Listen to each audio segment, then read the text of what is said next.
Assalamualaikum warahmatullahi wabarakatuh. Berjumpa lagi dengan saya di channel Si Kumbang Jaya Farm.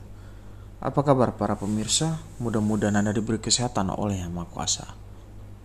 Di video kali ini kita akan spill vitamin apa saja yang saya pakai di kandang, karena ada yang nanya, "Bang, spill vitaminnya dong." Tapi sebelum saya mulai, saya kasih dulu pengertian. Saya bukan dari jajaran peternak yang mengeluh-elukan obat, yang mendewa-dewakan obat vitamin untuk ayam, enggak. Tapi saya butuh gitu loh. Tapi saya tidak yakin kalau ayam saya itu berhasil hanya karena obat. Ada faktor lainnya, tapi tetap saya spill apa saja vitamin yang saya pakai. Saya pakai vitamin untuk pemeliharaan ayam broiler saya itu nggak banyak. Nol hari dia baru masuk kandang, itu saya kasih yang namanya gula merah. Karena populasi saya itu 7.000, itu saya kasih per 3.500 itu sekitar 30 liter gula merahnya. Setelah dalam jangka waktu 3 jam, habis nggak habis gula merahnya, saya angkat dan saya ganti dengan obat ayam broiler yang mengandung amoksilin. Kalau masalah merek banyak sekali ya. Kalau saya sebutkan merek nanti Anda tujuannya beli itu aja. Padahal kandungan obat ayam broiler ini sama Pak, hanya merek yang sama, yang berbeda gitu loh. Ini contoh, amoksilin ada kandungan, Amkol ada kandungan amoksilinnya. Terus ada lagi obat A, ada juga kandungan amoksilinnya. Cuman beda merek. Jadi jangan terpaku dengan merek, tapi terpakulah dengan kandungan obat.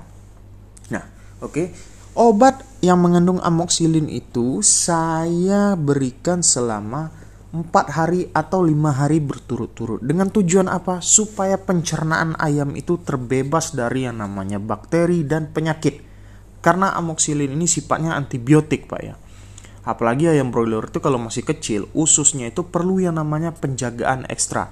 Nah, dengan amoksilin inilah saya menjaga yang namanya usus ayam itu. Ya. Kalau probiotik ada yang nanya, saya jarang sekali menggunakan probiotik dan saya lebih memilih menggunakan antibiotik. Tapi bukan berarti probiotik itu jelek. Setelah saya berikan selama 5 hari berturut-turut atau 4 hari berturut-turut, saya istirahatkan 1 hari, dan dari situ saya mulai memberikan sebentar Pak, batuk dulu, memberikan air kaporit untuk air minum ayam broiler. Jadi saya sudah mulai memberikan kaporit itu di usia 4-5 hari untuk ayam broiler saya. Nah, di usia 6 hari saya mulai memberikan yang namanya obat penambah nafsu makan ayam ketika sore hari.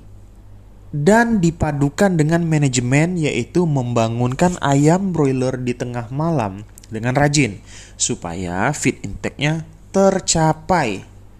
Ya, harus rajin bangunin ayam broiler. Kenapa diberikan di jam 5 sore hari Bang obat penambah nafsu makan ayamnya? Kayak apa contohnya? Saya sebut Neobro.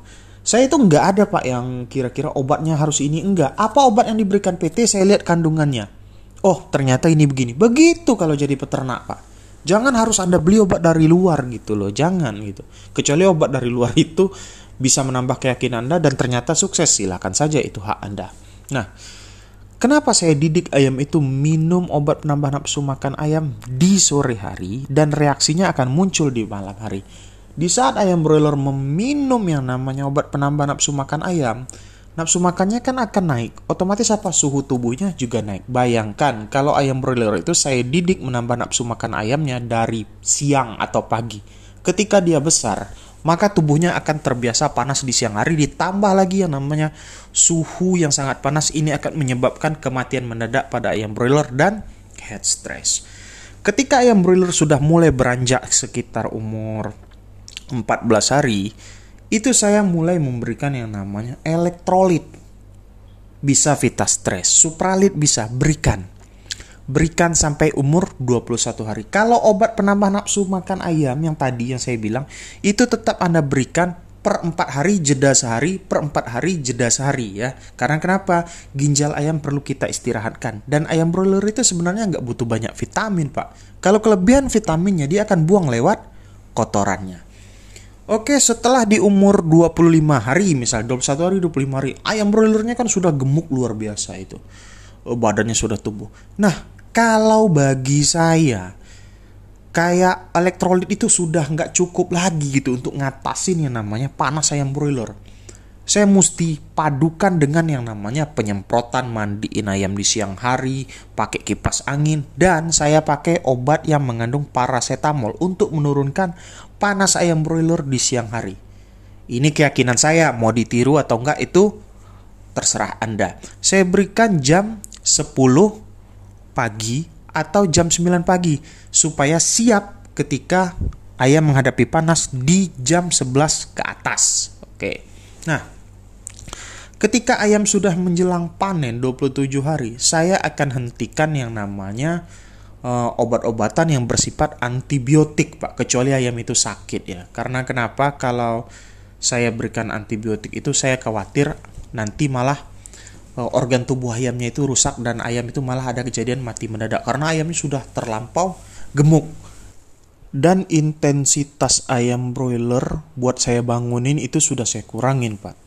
Misalnya ayam broilernya itu sudah berusia 32 hari itu setipis-tipis aja banguninnya, takutnya ayamnya kaget kan malah pecah nanti pembuluh darahnya. Nah, jangan lupa, ini saya bukan promosi, salah satu penyebab yang namanya penyakit ayam itu adalah lalat, Pak ya. Di umur 14 hari itu kan saya bongkar sekam. Di umur 17 hari saya pakai obat lalat.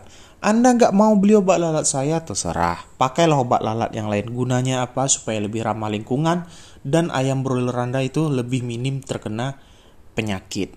Itu saja yang dapat saya sampaikan. Hanya itu obat yang saya gunakan, Pak. Nggak banyak. Malah bisa dihitung pakai jari gitu loh. 1, 2, 3, 4, hanya 5 macam obat. Saya itu sudah terkenal di PT saya itu si Mas Robert itu ngambil obatnya dikit terus itu. Kayak gitu loh, Pak. Ya saya yakin ketika saya melihat bibit yang bagus, melihat pakan yang bagus, nggak perlulah yang namanya obat-obat ajaib segala macam itu. Yang penting pakan Anda bagus, bibit Anda bagus. Ya. Jangan. Tapi kalau misalnya bibit Anda abal-abal, pakan Anda abal-abal, mau obat Anda itu sebagus apapun ya tetap, Pak, ayam Anda itu susah besar. Karena yang jadi daging itu ya pakan. Dan pakan yang bagus kalau ditempatkan kepada bibit yang bagus akan lebih cepat lagi jadi dagingnya. Dan Anda akan lebih untung. Jangan lupa bagi yang ingin membeli obat lalat, WA 08316046515158. Hanya ini yang dapat saya sampaikan, itulah adanya pengalaman saya beternak dan semoga bermanfaat. Assalamualaikum warahmatullahi wabarakatuh.